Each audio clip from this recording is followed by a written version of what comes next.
Assalamualaikum warahmatullahi wabarakatuh. Waalaikumsalam warahmatullahi wabarakatuh. Apa kabarku Sobat Semaksi? Semoga sehat selalu. Oke, hari ini OSIS akan mengadakan kegiatan peringatan G30 SPKI dan Hari Kesaktian Pancasila. Sebelum dimulai, izinkan saya untuk membacakan susunan acara pada siang hari ini. Susunan yang pertama ada pembukaan, yaitu sambutan MC dan sambutan pemateri. Di sesi kedua ada materi dan tanya jawab. Di sesi yang ketiga ada giveaway. Dan di sesi yang keempat ada sesi penutup. Kepada yang terhormat Bapak Kepala Sekolah SMK Negeri 5 Kota Bekasi, kepada yang saya banggakan Dewan Guru beserta staf dan jajarannya, dan yang tidak lupa dari rasa bangga saya dan rasa sayang saya kepada teman-temanku sekalian. Salawat serta salam kita curahkan kepada junjungan Nabi besar Muhammad SAW yang telah membawa kita dari zaman kegelapan hingga ke zaman terang benderang seperti ini. Dan puji serta syukur kepada kehadirat Allah Subhanahu wa taala yang telah banyak memberikan kita nikmat, baik nikmat iman, nikmat Islam dan nikmat sehat walafiat. Pertama-tama izinkan saya untuk memperkenalkan diri, karena pepatah orang tua bilang tak kenal maka tak sayang. Perkenalkan, nama saya Muhammad Ayan Hakim dari 11 Perbankan 1. Adanya saya di sini selaku MC dalam kegiatan peringatan G30 SPKI dan Hari Kesaktian Pancasila yang akan dipandu oleh pemateri kita Bapak Ismail Saleh SPD selaku pemateri dan guru PPKN di SMK Negeri 5 Kota Bekasi. Saya ucapkan banyak terima kasih kepada partisipasinya teman-teman dan waktunya yang telah diluangkan untuk menyaksikan podcast pada siang hari ini. Semoga apa yang disampaikan dapat bermanfaat sehingga dapat menambah wawasan dan pengetahuan dalam mempelajari sejarah G30 SPKI dan Hari Kesaktian Pancasila. Saya ucapkan banyak terima kasih. Selamat menyaksikan. Oke, di seksi yang kedua ada sambutan dari pemateri kita Bapak Ismail Saleh SPD, dipersilakan. Ya, terima kasih waktunya. Assalamualaikum warahmatullahi wabarakatuh. Salam sejahtera, salam rahayu, rahayu, rahayu.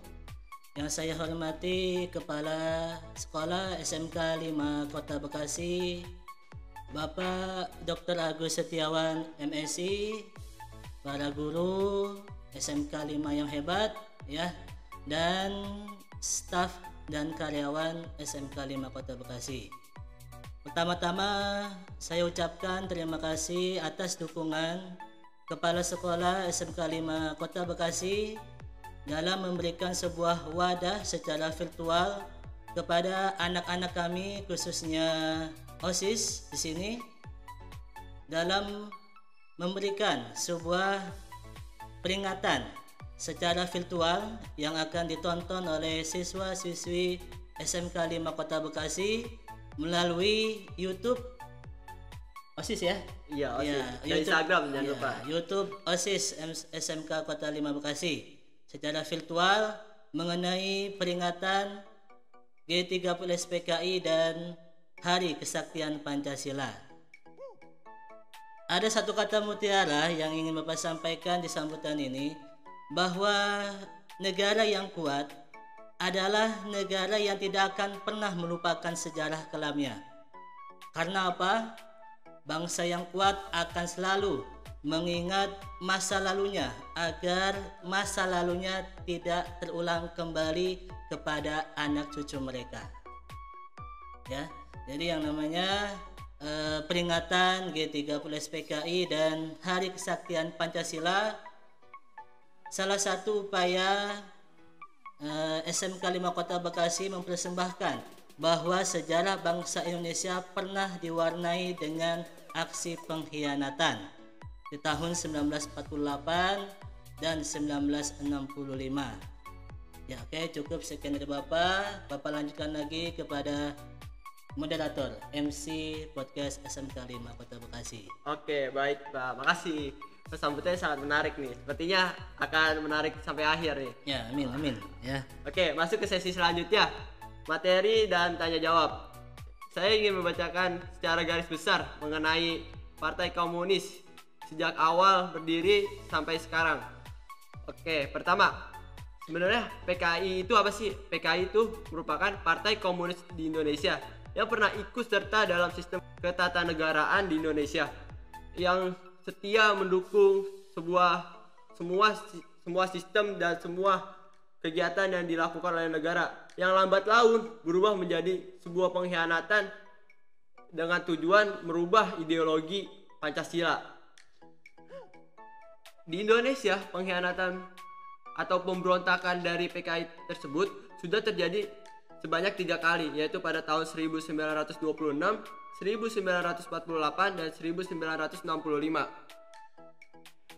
Aksi-aksi pemberontakan yang dilakukan PKI ini berakhir pada saat lengsernya Presiden Soekarno yang kemudian diganti oleh Presiden Soeharto yang pada saat itu berkedudukan sebagai jenderal dari TNI AD.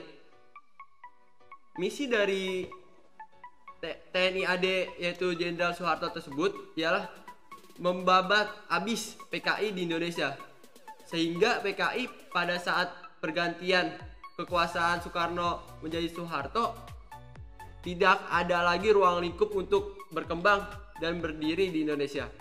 Oke, itu gambaran secara garis besar menurut saya. Mungkin nanti secara detailnya akan disampaikan oleh pemateri kita, Bapak Ismail. Ya, oke, gini Mas, Bapak luruskan dulu ya. Oke. PKI itu melakukan pemberontakan terhadap bangsanya sendiri itu berdua kali ya. Oke. 48 dan 65. Kalau yang 1926 PKI melakukan pemberontakan terhadap Hindia Belanda atau bangsa kolonial ya. Iya. Jadi ketika PKI awal ya terbentuk dari adanya syarikat Islam ya, ada tuh orang Belanda yang bernama Snelfeit ya. Iya. Ya, dia itu bangsa Eropa yang ada di Indonesia yang ikut serta dalam organisasi yang bernama ISTV atau istilahnya Sosial Demokrasi Hindia Belanda ya. Beliau mengagungkan sosialisme versi Marxisme tua ya. Beda ya antara sosialisme Marxisme muda dengan tua. Biasanya yang tua ini yang bahaya ya pemikirannya. Ya gitu ya. Jadi PKI itu memberontak bangsanya sendiri itu 2 kali. Sedangkan yang pertama 1926 mereka niatnya masih baik nih. Berarti secara halus nih ya. Masih mendapatkan pencerahan. Karena membantu bangsa Indonesia untuk melawan kolonial Belanda. Ya. Tapi apa? Tapi mereka tidak didukung oleh masyarakat Hindia Belanda pada saat itu ya. Termasuk Syarikat Islam yang warna hijau yang dipimpin oleh Cokroaminoto ya. Jadi apa? Berarti masuknya PKI di Indonesia itu dibawa dari bangsa Eropa yang masuk ke dalam Syarikat Islam yang berarah tuh ke si merah ya. Si merah kan ada si merah, ada si hijau nih. Ya, yang mengarah ke si merah. Boleh tahu nggak sih dalam proses masuknya PKI dari Eropa ke Indonesia kan tuh terjadi proses tuh, boleh sedikit diceritakan nggak mengenai masa pada situasi itu yang Bapak tahu? Oke, gini ya, bukan maksudnya Eropa, komunis Eropa ke mana? Ke Indonesia, ke Hindia Belanda ya, sebut aja Hindia Belanda jangan Indonesia, karena pada saat itu Indonesia belum ada karena masih jajahan negeri Belanda. Oke, ini Eropa bukan Eropa, tapi melainkan dibawa dari yang bernama tadi yang Bapak bilang Snelfeit ya, merupakan tokoh yang sangat cinta atau yang mengagungkan Marxisme yang tua ya, bukan yang muda ya. Yang muda ini yang tua ini yang berbahaya, karena Marxisme yang tua ini membawa sebuah ideologi sosialisme yang radikal ya. Bagaimana kaum kelas ini membela harga dirinya, membela kehormatannya ya dari para kaum kapital atau kaum feodal, mereka dengan secara radikal, dengan kekerasan, dengan pemberontakan. Ini yang diterapkan oleh Snelfeit ya, melalui ISTV-nya, walaupun Belanda sudah mengecamnya membubarkan STV, tapi Snevel ini tetap mencari dukungan dari pribumi Hindia Belanda. Ya, melihat kondisi syarikat Islam pada saat itu banyak sekali anggotanya, ya, beliau menanamkan sosialisme yang ada versi Marx ke dalam syarikat Islam, dan situlah banyak sekali anggota-anggota syarikat Islam yang tertarik, termasuk dari tokoh Muhammadiyah Tan Malaka yang sangat yang kenal apa enggak? Belum kenalan sih, belum soalnya kenalan. udah keburu pergi duluan. Iya. Pergi duluan kemana emang? Ya ke alam beda alam. Belum ada berarti ya. Belum ada, saya belum lahir. Ya. Jadi ya. Jadi terpecah nih, syarikat Islam itu terpecah menjadi dua golongan. Oke, iya. Ada golongan yang hijau yang dipimpin oleh Cokroaminoto dan golongan merah ya. yang pro terhadap Snevel komunis. ini, Iya, ya, komunis. sosialis yang radikal ini. Oke. Ya. Jadi cikal bakal pertempuran pemberontakan tahun 1926 terhadap kolonial Belanda adalah gerakan yang Syarikat Islam Yang yang merah. berubah haluan Merah ya ini. menjadi Partai Komunis Indonesia. Oke. Ya. Gini, tadi saya mau ambil poin. Kalau misalnya ada namanya sosialis yang muda, ada yang sosialis yang tua. Kenapa sih ketika sosialis muda itu yang berhaluan baik merubah semakin tua semakin merubah haluannya? Oke, gini ya. Bukan sebutan sosialis muda ataupun tua, tapi pemikiran Marxisme. Ketika muda, Marxisme sependapat bahwa yang namanya aksi untuk membela hak-hak kaum buruh, kaum tani itu dengan cara perundingan yang halus, ya. Oke. Tapi dengan melihat kondisi ketika abad 17-18 ketika revolusi Prancis industri, ya, Iya. revolusi industri Prancis Inggris, ya, beliau melihat bahwa kalau dengan cara halus ini bakalan lama, ya, bakalan tidak mencapai sebuah kesepakatan. Akhirnya Marxisme tua mencanangkan sebuah sosialisme gaya baru, yaitu dengan cara pemberontakan atau radikal yang disebut sebagai komunisme. Oke. Untuk pertanyaan keduanya nih. Dalam peristiwa G30 SPKI terjadi penculikan terhadap 7 jenderal. Tapi sebenarnya maksud dan tujuan dari diculiknya 7 jenderal itu apa sih? Dan siapakah yang memimpin pemberontakan G30 SPKI pada masa itu? Nah, kita baru masuk ke pengkhianatannya nih. Oh iya, sakit Yang kalau pen- dihianatin iya, ya. apalagi kalau persoalan apa? Cinta. Iya, cinta ya. Ah. Suka ragu gitu ngomongnya. Kalau Ditusuk ngomong dari cinta, belakang. aduh sakit itu. Ditikung. Aduh. Nah, sakit ya. Eh, Sakit Ya. apa enggak? aduh, itu sebenarnya sakit, tapi nggak berdarah gitu. Enggak berdarah Gitu. ya. Oke. Ini ya. Tahun Bapak cerita dulu dari tahun 1948 ya. Oke, dari awal ya, dari yang setelah merdeka tuh. Ya, biar kamu nggak menanya-nanya ataupun yang menonton ini tidak bertanya mengapa kok bibit permusuhan antara agama Islam dengan komunis itu berawal dari mana ini? Oke. Udah tahu belum? Bibit awal permusuhannya. Antara Islam dengan komunis. Kalau menurut saya antara Islam dan komunis itu setelah yang tadi tuh si Ijo melakukan pro terhadap yang Syarikat Islam yang merah, dan kemudian hal itu dilihat secara cukup luas oleh seperti Partai Masyumi atau gerakan-gerakan Islam lainnya, seperti gerakan yang tidak menyesuaikan terhadap ajaran-ajarannya gitu kalau menurut saya. Ya, oke, itu benar ya, karena salah satu bibitnya itu karena aksi saling mencela antara Syarikat Islam hijau dengan yang merah. Itu dia Oke, sebelum iya. terbentuk PKI. Iya. Ya, ketika terbentuknya PKI, ya, setelah kolonial Belanda melarang PKI, ya, bersama dengan pemimpin maupun pengikutnya ketika tahun 1926 karena merupakan partai yang ingin berontak terhadap kolonial Belanda, ini dibekukan. Oke. Banyak sekali pemimpin seperti Musso, ya, ataupun dan Aidit, ya, dan para pemimpin PKI lainnya yang ada di Hindia Belanda itu semuanya terbang Terbang ke ke luar negeri. Rusia, ke Cina, ke Australia untuk menyelamatkan dirinya. Mencar tuh mereka Ya, ya. mencar. Nah, ketika Indonesia merdeka tahun 45, Bener ya? Ya, Bener apa enggak? 45. Iya bener ya, kalian lupa nih kan. Iya. Ini ya, tahun Indonesia merdeka tahun 45, lalu setelah kemerdekaan Indonesia tanggal 17 Agustus, beberapa bulan kemudian datang yang namanya Tentara Nica. Oh, Nica. Bukan Aisyah ya. Oh, Aisyah. Iya. Aisyah mah istrinya Rasulullah. Iya. Apa Nica itu apa? Nica itu tentara yang digerakkan dari Inggris. Ah ya. Yang Tentara sekutu lah. iya sekutu istilahnya, ya, biasanya kalau kita kenal itu sekutu. Iya, Inggris membawa Belanda kembali ke Iya. Indonesia. Ya, permasalahan Belanda datang kembali ke Indonesia ini yang membawa angin segar bagi PKI. Ya, Oh, iya. dengan adanya masuk Belanda, Belanda melakukan agresi militer 1 dan 2.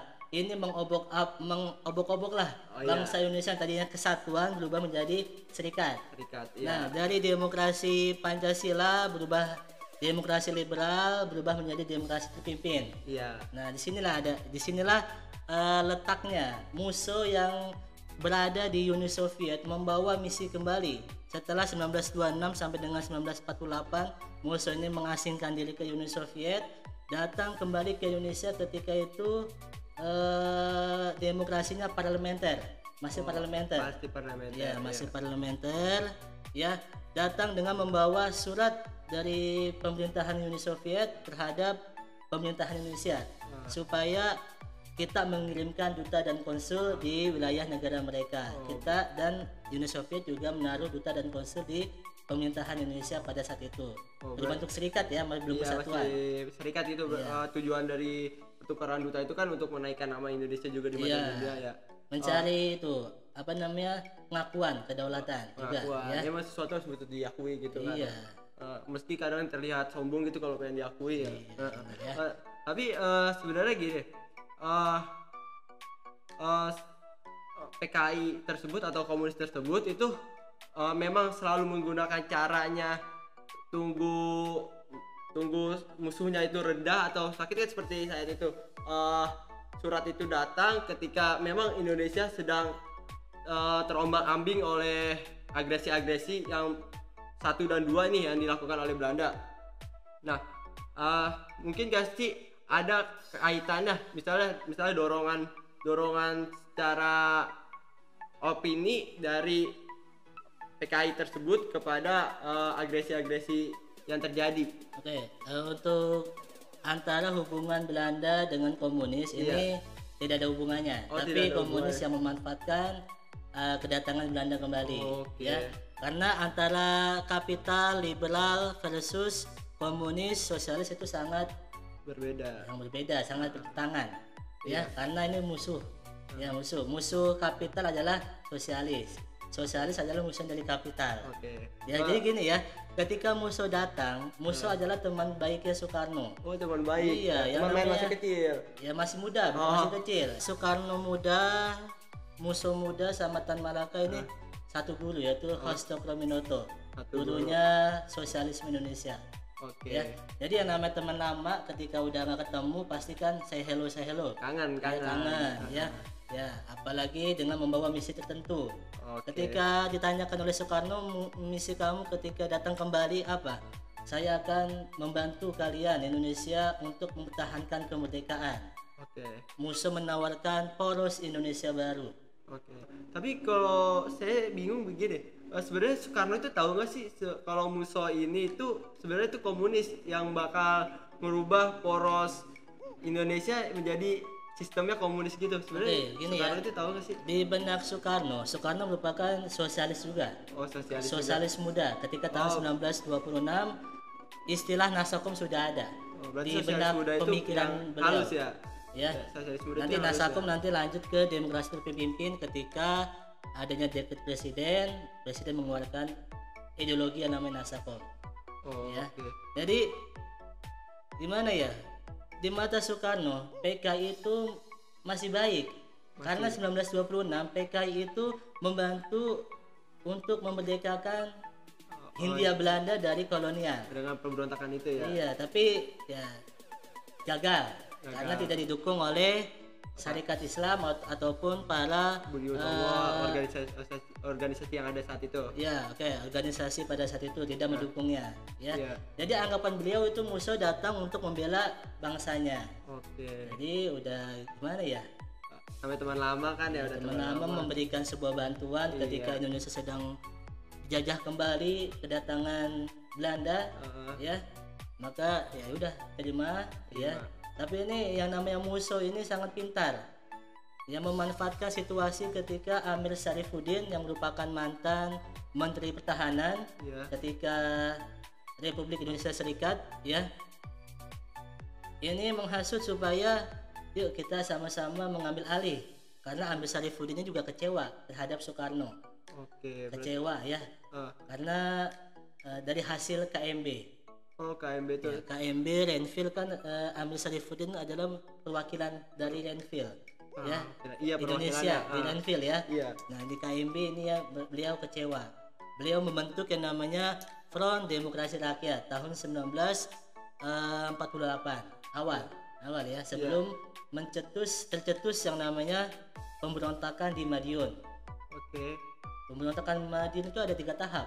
3 tahap. Iya 3 tahap ya. Heeh. Jadi yang paling membuahkan kebencian Islam terhadap komunis Oke. ya. Tahun 1948 bulan September, kalau nggak salah tanggal 11 atau 17 ya, lupa Bapak ini ya. Itu terjadi yang namanya pembantaian, penculikan, pembunuhan terhadap kiai murid-murid dari pesantren yang ada di Madiun. Oke. Pesantren yang merupakan basisnya Masyumi. Oke. Masyumi terbentuk ketika Jepang ada di Indonesia. Ini ya, Masyumi, Partai Masyumi merupakan basisnya Partai Islam. Ya, Basis ya. ketika Belanda kalah terhadap Jepang, ya, Jepang memberikan angin segar terhadap Muslim yang ada di Hindia Belanda untuk mendirikan partai politik. Salah satunya adalah Masyumi. Ya, Masyumi juga diberikan mandat ya dalam sidang BPUPKI 1 ya, ketika penyusunan dasar negara, dan BPUPKI kedua penyusunan pembukaan undang-undang dasar. ya undang-undang dasar ya. Jadi ketika melihat kondisi Jepang memberikan sinyal hijau terhadap komunitas Muslim ya dan nasionalis, mereka yang komunis kok nggak diajak. Oh, Ya, terjadi kecemburuan. Iya, kecemburuan. Padahal Belanda udah keluar, datang Jepang, kenapa kok komunis nggak diajak? Malah kaum nasionalis dan kaum agama atau Islam iya. yang diajak untuk berunding BPUPKI ya. Komunis dipinggirkan. Oke. Dari itulah yang tadinya mereka bergejolak ketika ada Syarikat Islam Hijau dan Merah ya, mereka tambah membabi buta ini, sangat dendam terhadap Islam. Islam. Iya. Jadinya meletuslah yang namanya pembantaian, penculikan, pembunuhan kiai dan para santri yang ada di pondok pesantren basis Masyumi yang ada di Madiun. Oke. Ya. Sebelumnya gini, kenapa sih alasan dari Jepang itu nggak menganggap nggak maksudnya nggak mendorong kembalinya lagi PKI, sedangkan dia malah memilih yang beragama, padahal kan pada saat itu Jepang juga dia masih percaya terhadap roh-roh nenek moyang, atau seperti yang sekarang Ya. upacara adatnya di Gunung Fuji gitu. Oke, ini ya. Jepang itu melihat kondisi Hindia Belanda pada saat itu ya, ada kekuatan besar yaitu antara nasionalisme dan agama. Oke. Ya. Iya, berarti Komunis udah ditekan oleh Belanda supaya tidak berkembang. oke. Jadinya komunis ini ya gerakan bawah tanah aja, yang udah ke blacklist ya. ya udah ke blacklist lah dari Hindia Belanda. Oke. Ya jadinya yang dilihat oleh Jepang adalah kekuatan besar adalah nasionalis dan agama. Oke. Ya. Makanya itu ya alasan dalam Pancasila itu sangat memajukan antara nasionalis, agama, dan persatuan ya. Ya. Ah, Tapi nanti di Nasakom juga ada. Nasakom pernah Presiden pertama kita Soekarno mengatakan bahwa siapa saja yang menerima Nasakom berarti mereka adalah yang mengamalkan Pancasila. Mereka yang tidak percaya tidak mau mengikuti Nasakom, mereka yang tidak mau berideologi Pancasila ataupun yang tidak mau mengikuti Pancasila. Oke, berarti Ya. kenapa yang kita peringati itu pada tanggal 30 September sedangkan pada tahun 1948 itu jauh lebih besar. Kira-kira menurut Bapak kenapa sih gitu? Ini ya. Tahun 48 dan 65 itu sama, ada satu kemiripan. Maaf, 1948 tujuan PKI dan FDR yang dibangun oleh Amir Syarifuddin adalah mengkudeta pemerintahan yang sah, menggantikan Pancasila menjadi ideologi komunis. Ya. Soalnya apa? Di Rusia dulu sebelum berubah menjadi Rusia, Uni Soviet, dan Cina dulu masih bersistem dinasti. Uni Soviet masih kekaisaran, ya. Komunis di sana itu bersifat radikal, merebut di sananya di Uni Soviet ya. Di sana itu di Uni Soviet kan? Uni Soviet. Ya. Kalau setahu saya kalau komunis Cina itu masih bersifat sosialis muda, masih secara damai. Ya. Nggak secara radikal, nggak seperti Uni Soviet. Ya. Tapi tujuannya mereka sama, menggulingkan pemerintahan yang sah. Ya. Mereka berhasil di Uni Soviet maupun di Cina. Ya. Dengan kalau di Rusia namanya Lenin, Vladimir Lenin kalau nggak salah ya. Lenin, Stalin. Vladimir Lenin itu pembawa komunis di wilayah Rusia, ya, dan memenangkan. Lalu tahun 1917 ini. Lalu di PKC Cina dibawa oleh Mao Zedong. Namanya lumayan sulit ya kalau orang ucapin juga susah kalau misalkan Bapak ucapin ini. Lidah orang Bekasi gitu. Iya, Bekasi ngomong bahasa Inggris, ngomong Rusia susah ya. Ribet lidahnya nanti ya. Jadi gitu ya. Jadi ketika pesantrennya sudah dipretelin, sekarang ini Musso dan Amir Syarifuddin mempreteli jenderal. Bukan, angkatan bersenjata, angkatan darat. Angkatan darat dulu. Iya, angkatan darat. Ya, karena mereka akan menguasai wilayah Jawa Timur, ya, khususnya Jawa Timur, khususnya Madiun.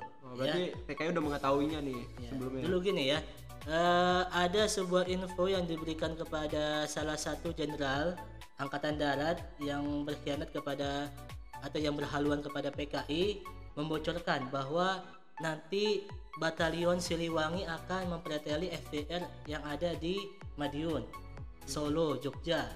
Nah, mendengar hal seperti itu, PKI, yang namanya PKI kan harus langkahnya lebih awal dulu. Mereka mempreteli semua angkatan darat yang ada di Madiun, ya, Solo maupun Jogja. Tapi berhasil apa enggak?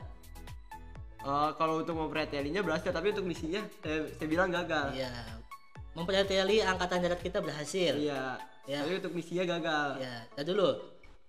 Lalu siapa yang menyuruh para angkatan darat Indonesia untuk melakukan aksi balasan terhadap PKI dan FDR ini? Siapa tuh? Ya, siapa tokohnya? Yaitu Muhammad Hatta.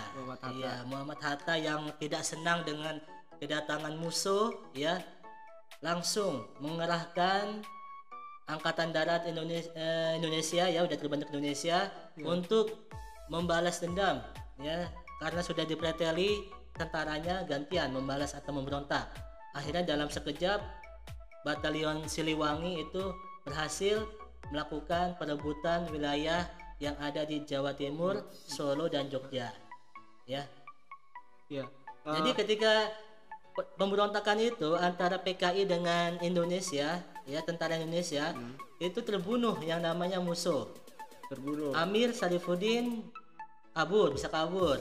Tapi ditangkap setelah tahun 1949 atau 50 lah. Berarti selisih 1-2 tahun ya. Iya, lalu dihukum mati.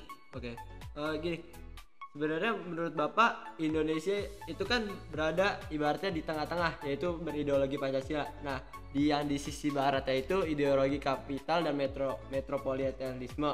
Nah, terus yang di sisi kirinya itu ada sosialis dan beberapa ideologi yang hampir sama. sebenarnya Indonesia, menurut Bapak Indonesia itu berhasil nggak sih sebagai ideologi penengah dari mereka itu? Menengah. Oke, gini ya. Yang diharapkan Soekarno ketika di tahun 1949 Iya.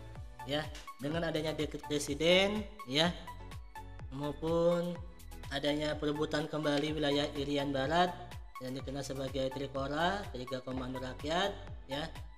Ini beliau mengatakan bahwa ideologi yang bisa menengahi antara sosialisme dengan kapitalisme atau komunis dengan liberal adalah Nasakom. Oh, Nasakom. Iya, sampai Presiden Soekarno itu di sidang umum PBB Oh, ya ngomong menyampaikan gitu. bahwa Seperti itu. saya tawarkan sebuah tatanan dunia yang baru yang berideologikan Nasakom. Oh, itu gabungan tuh Nasakom Iya, ya. nasionalisme, Komunis, komunis, sosialis. oh, Apa? ayo lupa kan? Nasionalis, nas, A-nya apa? Agama, Agama, kom ya, komunis. iya komunis. Jadi 3 unsur inilah yang akan membuat sebuah tatanan dunia yang baru Oke. di sidang PBB. Tapi apakah mereka menerima? Tidak. Oh tidak bisa. Karena itulah seperti itu. Soekarno merupakan salah satu presiden yang dibenci oleh kaum kapital Oh, dan PBB. dan ke PBB. Iya, macam PBB ya. Selain itu ada lagi nih kontroversial Soekarno di hadapan sidang PBB, yaitu menolak penggunaan uang kertas di Indonesia. Iya, beliau mengatakan Indonesia tetap menggunakan koin emas. Oh, karena Kalaupun menggunakan uang kertas, 1 rupiah bisa mendapatkan beberapa gram emas. Oke. Tuh, berani ya, sangat lantang tuh Itu Soekarno. mungkin karena di Indonesia ini kan bekas kerajaan tuh dulunya. Ya. Nah, mungkin karena bekas dari penjarahan kerajaan-kerajaan itu Presiden Soekarno sangat pede karena memiliki banyak emas gitu stoknya. Ya, Mungkin menurut saya seperti itu. ya. Salah satunya ada di Freeport oleh CIA, FBI yang akan merebut ini di Indonesia. Soekarno nggak maunya berdiri di atas kaki sendiri tanpa bantuan negara manapun. Oke. Ya, beliau menolak yang namanya aksi neokolim, Oh, neokolonial. aksi neokolonialisme imperialisme gaya baru. Tahu nggak? Itu pengaruhnya apa ke Freeport tersebut? Nah, masuk ke PT Freeport itu ya itu dia karena adanya neokolim Oh, yang masuk ke PT. ketika Soekarno jatuh, naik Soeharto menandakan bahwa neokolim di Indonesia dimulai. Oh, berarti ada kaitan tuh antara Freeport dan neokolim itu awal mula Neokolim itu sebutannya ya. sebutannya, Aksi kolonialisme baru, gaya baru sebutan untuk ke para kaum peristiwanya. kapital. Oke, Nah, tadi Bapak dengar nih kamu berbicara mengenai kerajaan, ya. Oh iya, kerajaan. Kamu tahu nggak? Ada kerajaan di abad 10 dan abad 11 Iya, ya, yang di wilayah Jawa Timur, kerajaan Kediri namanya. iya. Ada yang paling terkenal rajanya atau ramalannya. Ramalan apa ini? Jangka Jayabaya. Oh, apa tuh? Waduh, belum tahu ya? Belum tahu saya. Waduh, ya generasi muda Nusantara ini harus tahu sejarah Nusantara kita ini ya. Sebelum datangnya bangsa Eropa, ya kita sudah menaklukkan beberapa wilayah yang ada di muka bumi ini ya. Salah satunya adalah Jangka Jayabaya. Yang udah Terkenal ini. terkenal ya. ini. Iya, terkenal. Nggak tahu yang ada di rumah yang menonton tahu apa enggak ini Jangka Jayabaya ini. Oke. Beliau apa? Memprediksi bahwa suatu saat nanti ada yang namanya penemuan mesin. Masih. Oh, Iya. Dia kayak sudah meramal tentang masa depan gitu. Iya. Kemajuan Jangkanya teknologi banyak, ya. ramalannya banyak. Oh, Nah, penemuan mesin ini, mesin uap itu baru ada ketika abad kalau nggak salah ya, abad 16. oke. Kalau nggak salah berarti benar. Bukan James Watt yang pertama, ya, tapi ada lagi penemu mesin, ya. Nah, lalu ketika penemuan mesin inilah yang merubah dunia, yang merubah dunia. Oke. Ya, penemuan revolusi industri ini, ya, yang merubah muka dunia di segala kehidupan, ya. Revolusi industri ini yang Perancis ya dan Inggris ya, Iya, bukan yang sekarang 4.0 bukan. bukan. Oh, berarti sebelumnya gitu ya. Ya 1.0 lah. Yang ibaratnya udah mulai dari yang masa kuno ke masa yang lebih maju gitu, udah dengan menggunakan ditemukannya alat-alat gitu. mesin ya. Oke. Jadi bangsa kita tuh sangat ilmunya sangat tinggi sekali ya, bisa meramal Oh, ilmu. ratusan tahun kemudian baru ada yang namanya kereta api, pesawat. Itu merupakan salah satu adanya ramalan dari Jayabaya Oh, ya. mungkin Jawa dikalungi besi, itu artinya Jawa akan dilintasi oleh rel kereta api. Ya benar ya, iya. rel kereta api di Indonesia dibangun oleh penjajah Belanda. Apalagi terutama di daerah Jawa tuh sangat lebih cepat perkembangan daripada provinsi-provinsi Ya, lain. gitu ya. Oke. Jadi kita harus bangga terhadap bangsa kita sendiri sebagai generasi muda bangsa Indonesia, karena kalian yang lahir di abad 21 ini merupakan generasi yang akan memimpin ketika Indonesia tahun 2045. Oke. Ya. Amin amin amin. Semoga saya jadi Amin, ya. pemimpin. Gini Pak. Tadi pertanyaan saya kan tentang tujuan dari culik si jenderal itu, dan Bapak kan sudah menjawab nih siapakah yang memimpin pemberontakannya. Ya. Tujuan dari diculiknya jenderal itu sebenarnya apa sih Pak? Oke, tujuannya ini ya. Ke tahun 1965, Iya, ini mengenai Pak. nah, ini gaya baru PKI Indonesia, Oh, gaya baru. DNID dengan pemimpinnya ya. Oke. Ya, gaya baru ya. Ini mengarah kemana nih, ke yang Uni Soviet atau ke Nah, Tionghoa? ini yang lebih lembut mainnya. Tionghoa berarti. Biasanya kalau orang kalem Iya. gimana? Orang kalau kalem-kalem nyakitin lebih sakit Nah, malah. itu dia peribahasa dari DNID Oke. ya. Datang ke Indonesia tahun 1950-an atau 51 ya. Ya, menawarkan sebuah gagasan baru yaitu PKI yang lebih mengagung-agungkan Soekarno. Oke. Yang namanya orang diagung-agungin, Kata-kata dipuji-puji, manis ya. diberikan kata-kata manis, itu pasti nggak luluh hatinya. Apply, Luluh ya. Iya. Iya. Pasti dulu ya. Oh, iya, lulus saya Nah. juga. Ketika itu DNID memanfaatkan yang namanya situasi Indonesia ketika itu demokrasi terpimpin.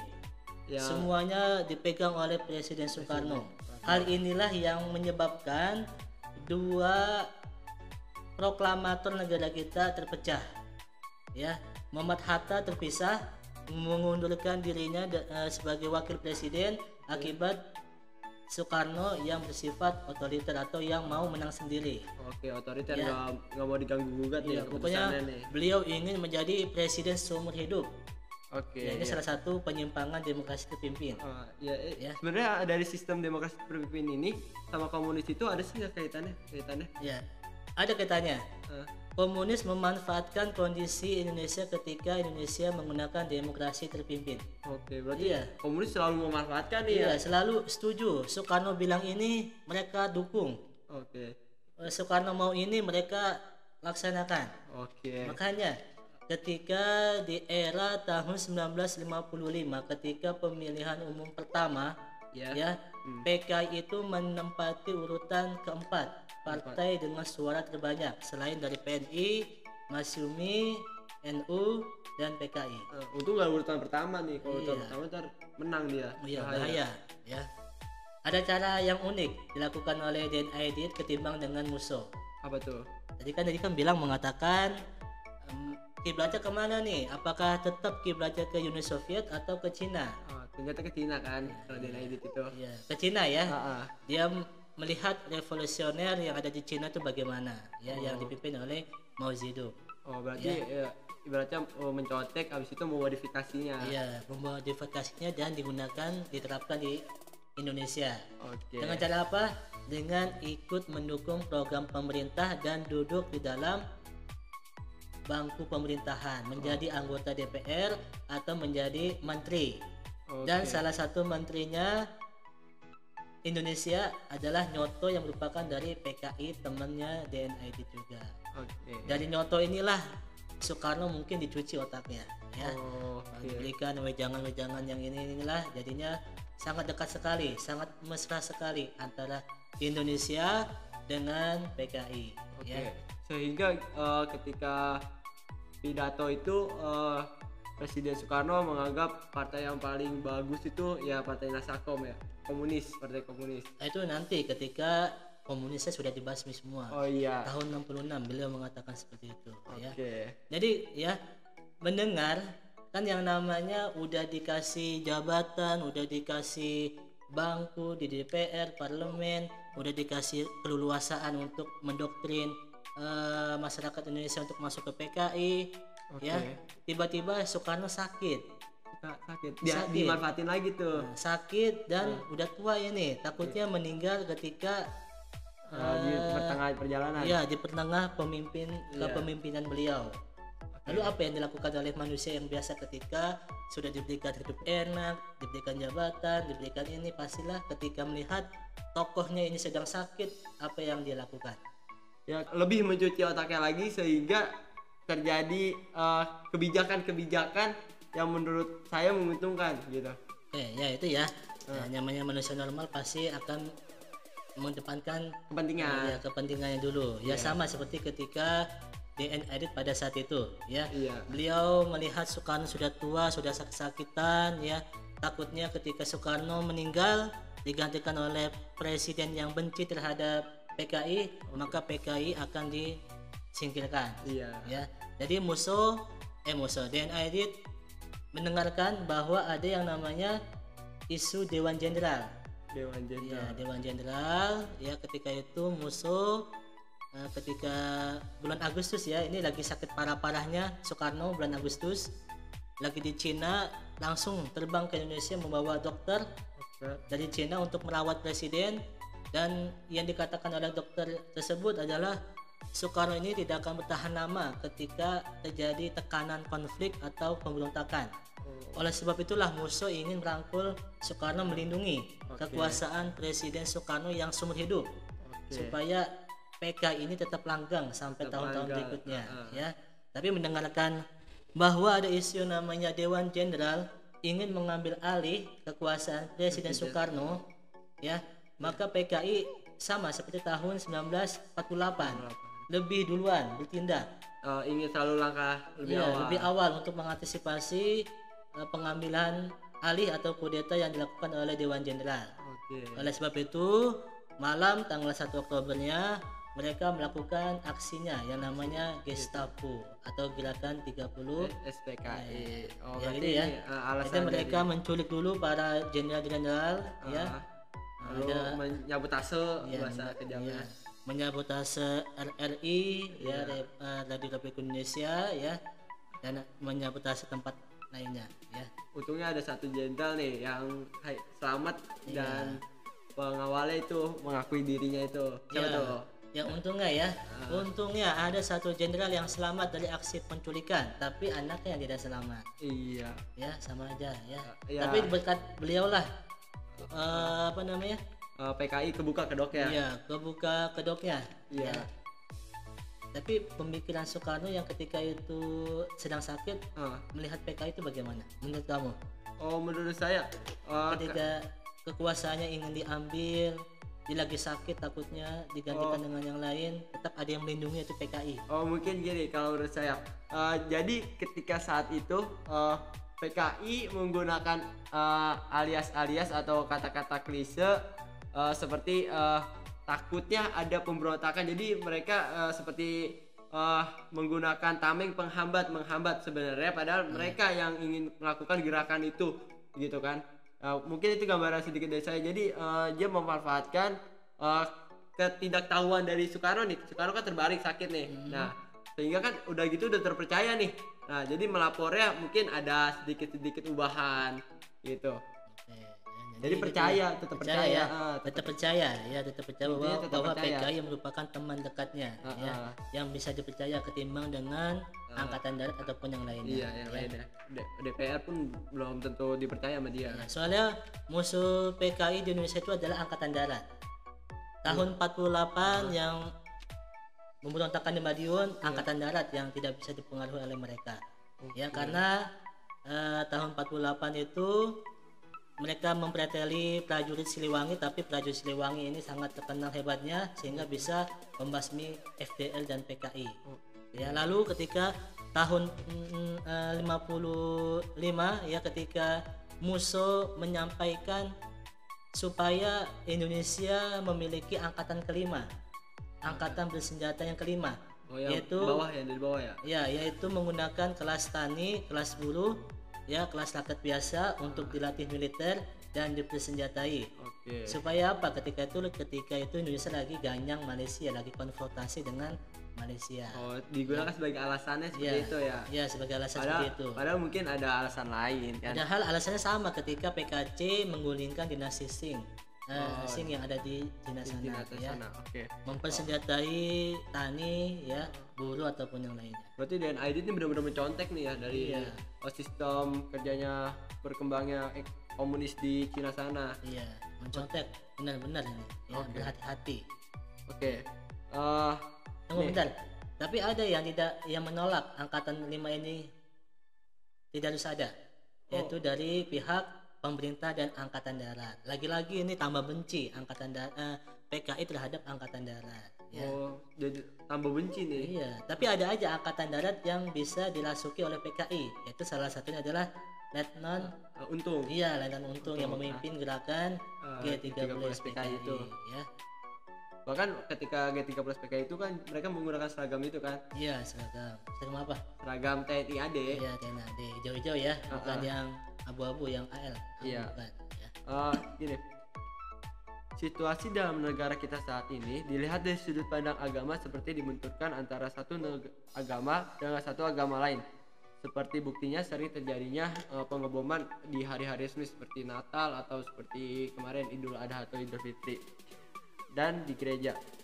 Dan baru akhir ini saya mendengar ada seorang ulama, Syekh Ali Jaber, ditusuk oleh seorang yang tak dikenal. Mungkinkah ada kaitannya atau siasat dari komunis untuk kembali dan berdiri serta bertahta di Indonesia? Oke, gini ya. Oh, Tahun 1965 iya. ya sampai dengan tahun setelahnya Presiden Soeharto naik jabatan, Oke. di Indonesia itu terjadi yang namanya pelanggaran HAM berat. Wah, HAM nih. HAM Penyakitnya berat berat ya, nih. sampai jutaan manusia Indonesia dibantai. Oke. Siapa yang ngebantai? Yang menggemati 1965 Iya. PKI bukan ya? Hah? Siapa PKI. yang ngebantai ini? Tahun 65 kan semua di Jakarta pusatnya ya, di Iya. Halim, ya di Halim, ya, yang 7 jenderal itu. Oke. Ya, tapi dampaknya setelah itu apa? Oh, pemberantasan Iya, komunis itu. pemberantasan komunis Komunis, sampai iya. ke akar-akarnya. Hampir 1 juta lebih tuh Iya, korbannya. dengan adanya Trisula, Trisula. ya, Kebijakan Trisula, baru ya. tuh. Trisula, ya, kebijakan untuk membasmi Iya. komunis Jadi- sampai ke akar-akarnya. Iya. Di Pulau Jawa khususnya, sampai ke Pulau Sumatera, sampai ke Irian Barat, ya. Oh, Ini terjadi yang namanya pelanggaran HAM berat di Indonesia. Pembunuhan mereka yang tidak tahu apa-apa G30 SPKI, ya, yang sedang tidur di rumah tanpa mengetahui G30 SPKI. Padahal kan pusatnya kan di Jakarta ya, dan di Jogja. Ya, tapi yang mereka yang di luar sana tidak tahu apa-apa. Tiba-tiba mereka dibunuh, dibacok, diapain, pokoknya semuanya dibasmi oleh TNI AD maupun dari kaum agama. Oke. Berarti pada saat itu bagaimana pemerintah itu mengetahui kalau ini komunis, ini bukan. Nah, sudah ada basisnya. Oh, Sudah ada jadi udah dikelompok-kelompokin. Kan mereka nggak tahu yang terjadi di Jakarta. Oke. Tahunya kan banyak sekali kan ketika itu belum memiliki radio. Oke. Walaupun mereka PKI menyiarkannya lewat radio, tapi kan sedikit sekali yang memiliki radio. Iya. Jadi mereka nggak tahu apa-apa.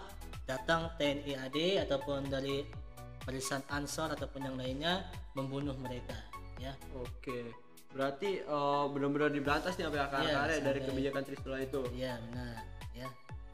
Tapi untuk menjawab dari pertanyaan ini dikaitkan dengan keadaan sekarang, gimana sih menurut Bapak tentang kejadian-kejadian ini? Ada kaitannya nggak sih dengan komunis? Ya, oke, gini ya. Mereka yang dipenjara ketika di tahun 1966 dan dibebaskan tahun 1979 Oke. udah bebas ya. Oh, udah bebas. Karena apa? Karena yang dipenjara itu memohon kepada Palang Merah Internasional, lalu pada PBB, lalu pada mana lagi? Mahkamah Internasional ya, supaya mereka dibebaskan. Oke, sekarang. Karena mereka tidak tahu apa-apa. Oke. Ya. Yang tahu adalah para pemimpinnya. Mereka merupakan korban.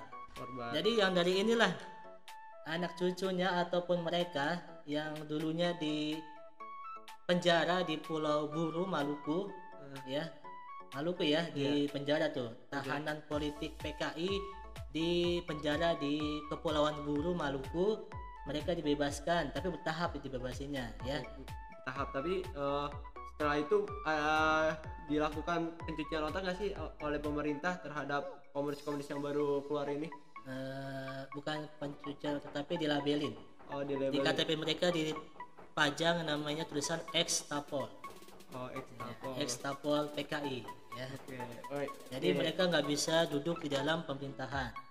Udah di blacklist tuh dari pemerintah. Blacklist, Berarti ya. hanya untuk rakyat-rakyat biasa aja. Tapi kan itu kan ibunya ataupun bapaknya, tapi kan anak-anaknya kan ada yang selamat, ada yang diumpetin oleh saudaranya, itu yang mereka yang dendam terhadap pemerintahan Orde Baru. Jadi ini pemicu api baru nih sepertinya ya. Iya, memicu amarah baru ya. Udah ditambahin ketika tahun 1926, 48 tambah 65, mereka tambah benci lagi terhadap bangsa Indonesia. Terhadap para kiai, ulama, santri ya, kepada pemimpin bangsa Indonesia ya, kepada DPR-nya ataupun kepada dinasti Orde Baru. Ya. Ini kalau kita bahas lebih lanjut sepertinya tidak panjang ya waktunya. memadai. Ini aja durasinya udah berapa menit ini? Udah nggak kehitung lah, udah pokoknya udah lama. Masuk ke pertanyaan berikutnya aja nih. Apa saja cara yang dilakukan PKI untuk mendapat dukungan dari masyarakat dan pemerintah Indonesia 1926, 1948 dan 1965? Seperti ini tadi udah dijawab ya? Ya sudah, itu ya. Dukungannya ya salah satunya adalah menarik mendukung kebijakan Presiden Soekarno. Soekarno bilang Soekarno bilang ini, Aidit melaksanakannya ya. Sampai-sampai Soekarno ketika pembebasan Irian Barat, dan Aidit dan satu lagi siapa bapak lupa namanya, ini dikirimkan ke Irian Barat untuk pembebasan. Jadi mereka dibebaskan? Enggak, pembebasan Irian Barat. Pembebasan Irian Barat. Mereka diberikan kepercayaan untuk ikut serta dalam pemimpin Soeharto, kan di bawah pemimpin Soeharto ketika pembebasan Irian Barat. Sampai seperti itu ya Soeharto ya kepada PKI tersebut. Nih soal yang terakhir nih, soal ke-8 ya. Kira-kira apa yang harus dilakukan khususnya para pelajar untuk melawan segala pengkhianatan bangsa? Yang namanya seorang pengkhianat pasti akan dicap selalu negatif ya. Apalagi kalau mengkhianati sebuah bangsa atau negaranya ya. Jadilah di dalam diri kalian itu contohnya ya, jangan kalian mengkhianati orang tua kalian. Salah satunya adalah tidak membayarkan SPP. SPP sudah diberikan oleh orang tua tapi kalian ciler. Sama aja kalian mengkhianati orang tua kalian. Pengkhianat ini banyak seginya nih. Bibitnya sudah mulai ada ketika kalian sudah berbohong kepada orang tua. Berarti sumber dari pengkhianat itu pembohongan ya. Iya, karena tidak jujur ya. Lalu kepentingan masuk kan ya? Kepentingan lah, bisa lah ya. Kepentingan ya, karena ingin sesuatu sehingga kalian tidak jujur, sehingga kalian menjadi seorang pengkhianat. Itu pesan dari Pak Ismail tuh.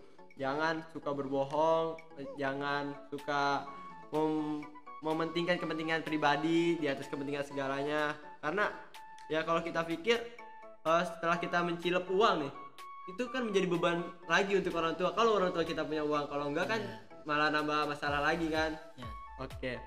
Makasih untuk jawabannya nih, sangat menarik nih, sangat jelas nih. Ada lagi apa enggak ini? Sekiranya sudah cukup Pak. Udah cukup? Udah. Kita lanjut ke sesi berikutnya aja nih.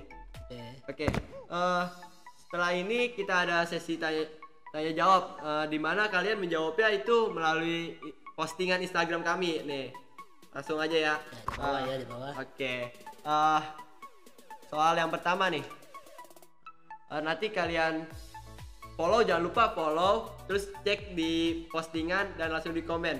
Pemenangnya dipilih berdasarkan jawaban terbaik.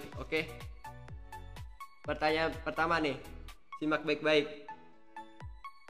Coba berikan gambaran secara besar situasi demokrasi secara saat terjadinya G30 SPKI yang diketahui.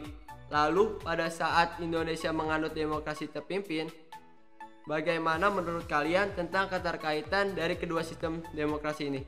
Saya ulang sekali lagi. coba berikan gambaran secara besar situasi demokrasi saat terjadinya G30 PKI yang diketahui.